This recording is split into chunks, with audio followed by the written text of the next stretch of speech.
शुरू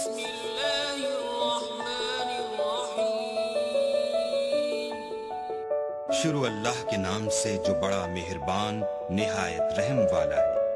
Hello everyone, welcome back to my YouTube channel.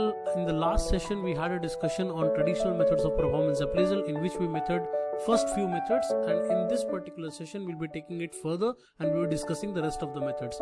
So before we start, let us look at the learning objective of this particular session. So first we'll be discussing about the force distribution method, critical incident method, field review method, cost accounting method, essay method, performance test method and paired comparison method. So we'll be discussing all these methods in detail along with examples in this session. So let us begin. So next we have is called the force distribution method. अब force distribution method की बात करते हैं. This method compels the rater to distribute the employees on all the point of the rating scale. अब कोई भी rating scale हमने बना दिया. Rating scale का मतलब है 1, 2, 3, 4, 5. अब रेटिंग स्केल में क्या होता है कि 1 से 2 का डिस्टेंस जितना है उतना ही 2 से 3 का है, उतना ही 3 से 4 का है, उतना ही 4 से 5 का है. तो अगर सब इक्वल डिस्टेंट स्केल होता है कहीं ना कहीं है, तो इस इक्वल डिस्टेंट में आपको क्या करना होता है, रेटर को आपने रेटर को फोर्स किया है कि आप एम्प्लॉइज को, जितने भी एम्प्लॉइज आपके हैं उन सबको आपको एक डिस्ट्रीब्यूट करना है इन 5 पॉइंट स्केल में. This method takes a normal distribution curve as a base and assumes that employees performance level conforms a bell shaped curve. Normal distribution curve इस तरह का होता है. It's a bell shaped curve जहां पर कि mean median mode जो है वो बराबर होता है. सो दैट मींस कि आप क्या कर रहे हो, आपको कहीं ना कहीं फोर्स किया गया है कि आपको लोगों को इस 1 point, 2 point, 3 point, 4 point, 5 point पे इक्वली डिवाइड करना है. इन दैट सिचुएशन आप किस तरह से कर सकते हो, तो आपको 10% जो है वो आउटस्टैंडिंग एम्प्लॉइज को चूज करना है जो इधर वाले एंड पर आएंगे. They are 10% people. तो आपको वो पहले 10% चूज करना है. फिर आपको फिर से फोर्स किया गया और कहा 20% अबव एवरेज ढूंढे. तो ये जो आपकी एवरेज की लाइन है, इससे ऊपर वाली जो लाइन है वो आपकी अबव एवरेज की हो जाएगी. देन आपको 40% जो एवरेज, मतलब 40% एम्प्लॉय जो है वो आपका एवरेज परफॉर्मर है. Then 20% again on the below वाले साइड पर आ जाएंगे and then again 10% on the poor side. तो एक कहीं ना कहीं what you are doing is you are forced to choose people as per the given percentage. So even if I want my 50% of the people doing excellently well, I cannot do it because आपने पहले कहीं ना कहीं उसको control कर लिया है that कि आप 10% से ज्यादा किसी को भी आउटस्टैंडिंग नहीं दे सकते. तो अगर कोई बहुत अच्छा भी कर रहा है तो आप 10% लोगों को ही फाइनली आउटस्टैंडिंग रेट कर सकते हो. And that's why the reason why this called force distribution method. इसका मेरिट क्या है, तो ऑब्वियसली रेटर की बायसनेस कम हो जाती है, लीनियंसी इफेक्ट खत्म हो जाता है. रेटर की बायसनेस इसलिए खत्म हो जाती है बिकॉज जितना आपको परसेंटेज का ब्रैकेट दिया हुआ है आपको उतना ही परसेंटेज ब्रैकेट में लोगों को डालना पड़ेगा. लीनियंसी इफेक्ट भी खत्म हो जाती है बिकॉज अगर मैं चाहूं भी कि मैं 30 से 40% लोगों को आउटस्टैंडिंग रेट कर दूं, मैं नहीं कर सकता because the company has forced me to give only 10%. Demerit क्या है, काफी अनरियलिस्टिक है and it's not necessary that there is always be a normal distribution. दो बातें जो काफी ज्यादा इंपॉर्टेंट है कि जरूरी नहीं है कि ऑर्गेनाइजेशन में नॉर्मल डिस्ट्रीब्यूशन कर्व ही बने. किसी ऑर्गेनाइजेशन में हो सकता है कि 60% लोग पुअर हैं, किसी ऑर्गेनाइजेशन में हो सकता है 80% लोग काफी गुड हैं. They are more than good. So we need to understand one thing that this method looks very unrealistic because it forces the manager to pick up people and put them in a particular bracket where they may not lie. Next method is called as the critical incident method.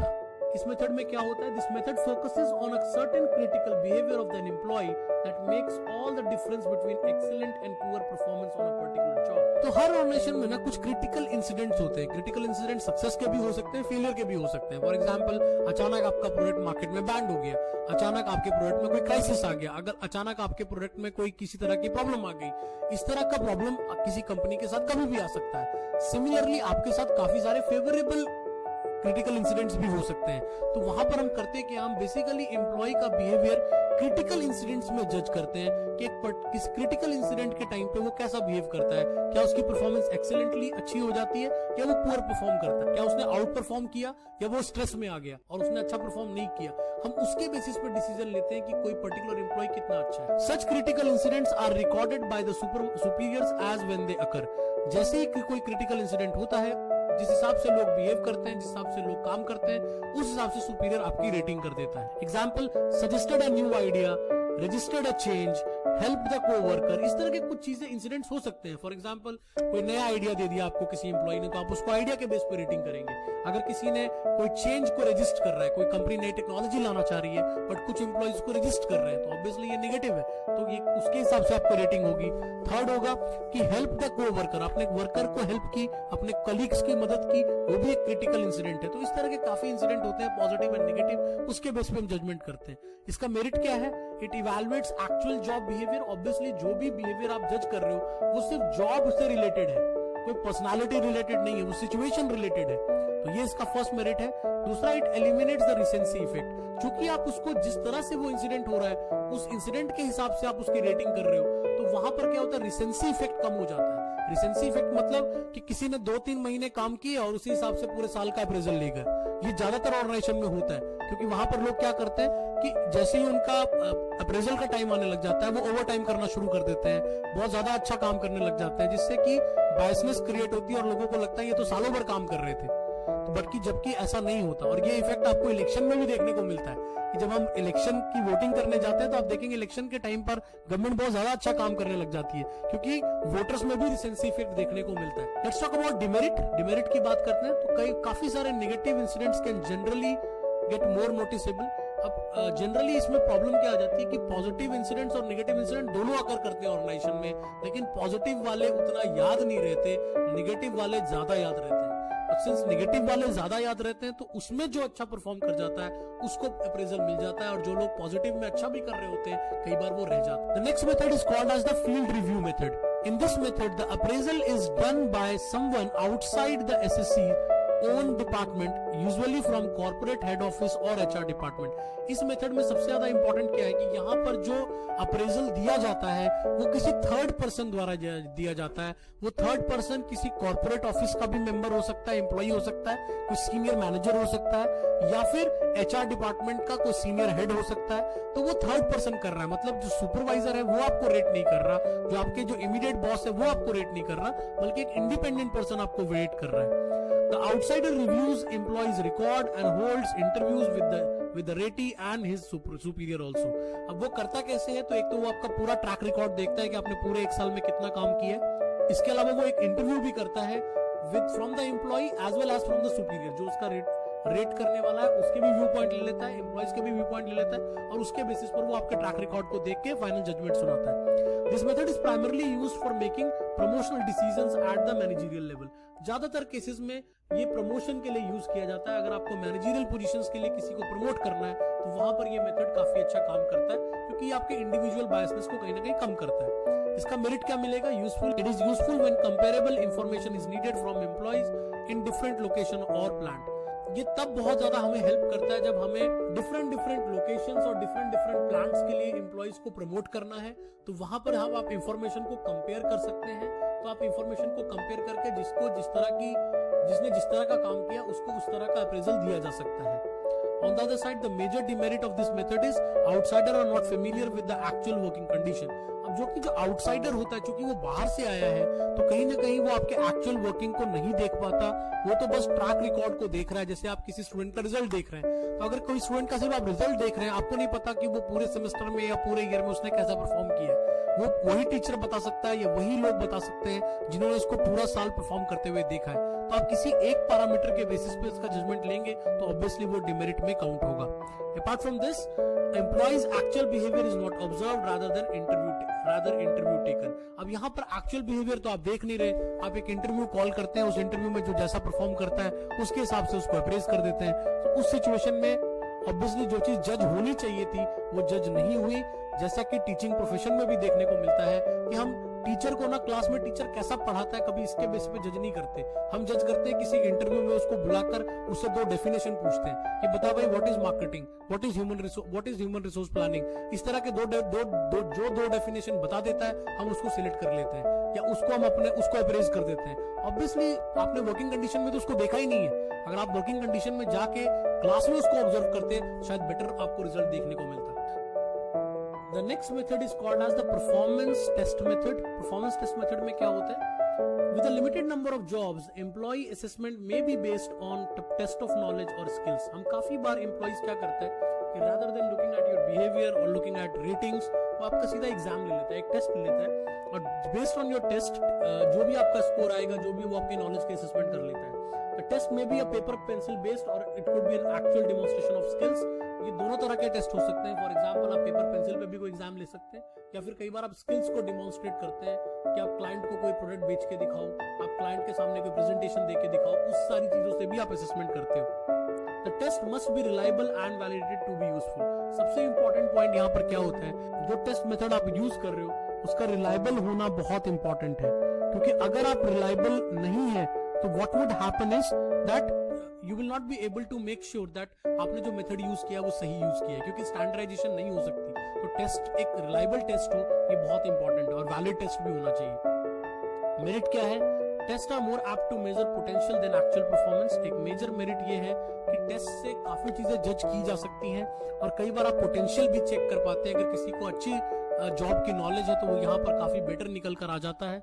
On the other side the major demerit is cost of developing a test and administration is very very difficult. एक तो cost बहुत पड़ जाएगी आपको test conduct कराने की, time taking होगा, पहले पेपर कराओ, फिर पेपर चेक करो, फिर एडमिनिस्टर कराओ उसमें, तो बहुत सारी चीजें. प्लस कहीं ना कहीं it is not well suited for jobs where you need highly skilled people. Services के लिए तो ये बिल्कुल भी सही नहीं है. Next method is called as the SA method. तो एसए मेथड की हम बात करते हैं. एसए मेथड में क्या होता है? In this method the rater must describe the employee within the number of broad categories. आप डिस्क्राइब करते हो किसी एम्प्लॉय को डिफरेंट ब्रॉड कैटेगरीज के हिसाब से. वो ब्रॉड कैटेगरीज क्या हो सकती है? उसका ओवरऑल इंप्रेशन कैसा है उस एम्प्लॉय का, उसकी प्रमोटेबिलिटी कैसी है, क्या वो प्रमोट किया जा सकता है या नहीं किया जा सकता, the strength and the weakness of the employee, उसके स्ट्रेंथ वीकनेसेस क्या है वो भी आप मेंशन कर सकते हो उस ऐसे में. उनके training and development assistance required, उसको कितनी ट्रेनिंग और कितने डेवलपमेंट की रिक्वायरमेंट है वो भी मेंशन किया जा सकता है उस ऐसे मेथड में. तो वो बेसिकली एक जो हमने फर्स्ट मेथड किया था अनस्ट्रक्चर्ड वाला मेथड, उस अनस्ट्रक्चर्ड मेथड में ये थोड़ा सा स्ट्रक्चर करके आप उनसे ऐसे लिखवाते हो कि इन पैरामीटर्स पर आप रिटन में लिख के दे कि पर्टिकुलर एम्प्लॉय की परफॉर्मेंस कैसी है. मेरिट क्या है? It is very useful in filling information gaps about the employee. किसी एम्प्लॉय के बारे में काफी डिटेल्ड नॉलेज आपको मिल सकती है, related his training, his strengths, his weaknesses, सब आपके सुपरवाइजर को पता होता है, तो वो सब कुछ मेंशन कर सकता है. And major demerit is success depends on the writing skills. Obviously essay method है, तो एस्से में क्या होता है, आप जैसा लिखोगे उसके बेसिस पे जजमेंट होना है.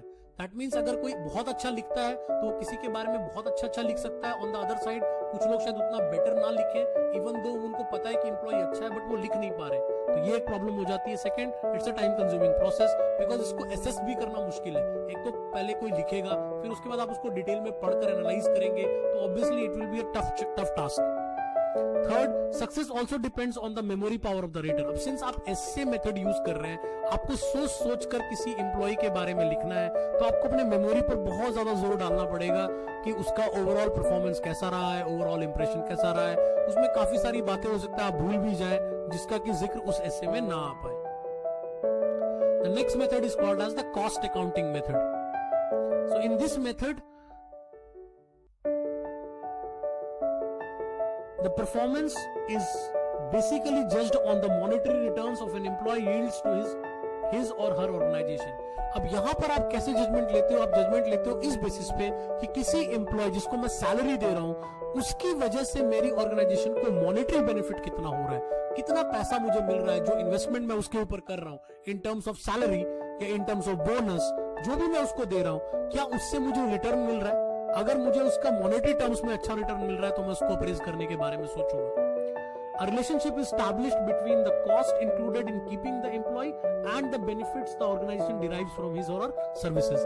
अब यहाँ पर करते क्या, एक तरफ कॉस्ट कैलकुलेट करते हो कि आपकी ओवरऑल कॉस्ट क्या पड़ रही है किसी एम्प्लॉय को रखने में, और एट द सेम टाइम आप उसका बेनिफिट कैलकुलेट करते हो. एक तरह का कॉस्ट बेनिफिट एनालिसिस है, जहां पर आप एम्प्लॉय से कितना बेनिफिट आपको मिल रहा है और कितना कॉस्ट आप उस पर इनकर कर रहे हो, उन दोनों को आप कंपेयर करते हो.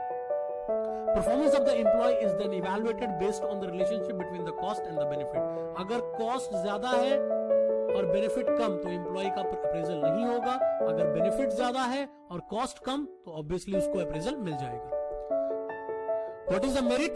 Focus is on the benefit, profit, which is ultimately the aim of the organization. Obviously आपका सारा focus प्रॉफिट के ऊपर है, जो कि हर ऑर्गेनाइजेशन का एक अल्टीमेट गोल है, तो आप सीधा उसी को ध्यान में रखकर इस पूरे मेथड को यूज कर रहे हो। डिमेरिट क्या है कि focus is only the quantifying of things. यहाँ पे क्वालिटेटिव चीजें तो जज होंगी ही नहीं, आप सिर्फ मनी या टर्म्स में या सैलरी के टर्म्स में एक देखोगे, एक उसका कितने सेल्स वो कर रहा है उस टर्म्स में उसको देखोगे, तो कहीं ना कहीं उसका जो ओवरऑल असेसमेंट है वो नहीं हो पाएगा। आई होप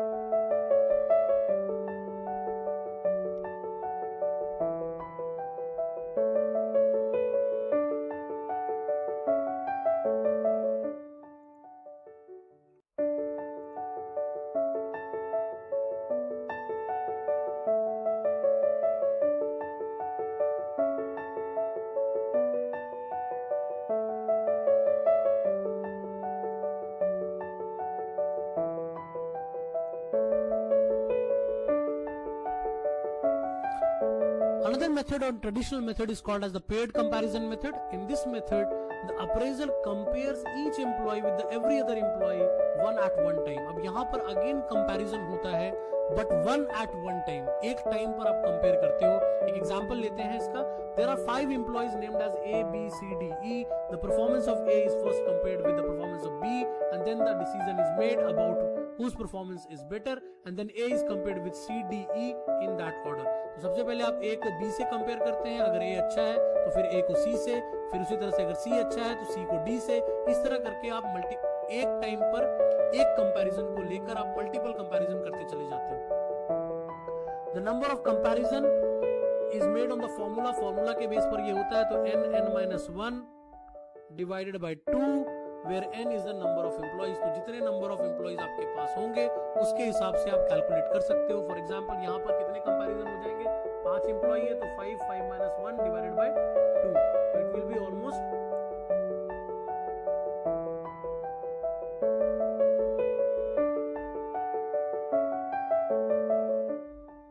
तो यहाँ पर आपको 10 कंपैरिजंस करने पड़ेंगे। तो सिमिलरली आपको यहाँ पे 10 कंपैरिजंस करने पड़ेंगे based on the formula. The major merit of this method is performance is judged on the basis of comparison between employees. Performance is judged on the basis of comparison between employees are made. It's a very straightforward method, बहुत ही straightforward method है। तो यहाँ पर आप करते क्या हो, simple judgement लेते हो कि it's A is better than B और B is better than C। जितना ये बहुत ही simplified method है और आपको instant आंसर मिल जाता है कि कौन सा एम्प्लॉय अच्छा है। On the other side, the demerit is it's a very lengthy process. Number of employees जितना ज्यादा, अगर किसी ऑर्गेनाइजेशन में 500 employees काम करते हैं तो आप तो कंपेयर ही करते रह जाओगे, बिकॉज उसके पेयर ही बहुत बन जाने हैं, and it's a very time consuming process. And third is basis of comparison is not clear. Obviously किस basis पे comparison हो रहा है वो भी यहाँ पर clear नहीं होता. It is not a good method to be used. तो traditional method में so I hope you enjoyed this session. Thanks for watching. If you really like my channel, do subscribe to my channel and hit the like button so that you can get my notification. We'll be meeting in the next session. और इसी के साथ हमारी आज की video खत्म होती है। उम्मीद करता हूँ कि आप सबको हमारी वीडियो बहुत पसंद आई होगी, और आप सबका भी बहुत बहुत शुक्रिया कि आपने हमारी इस वीडियो को देखा।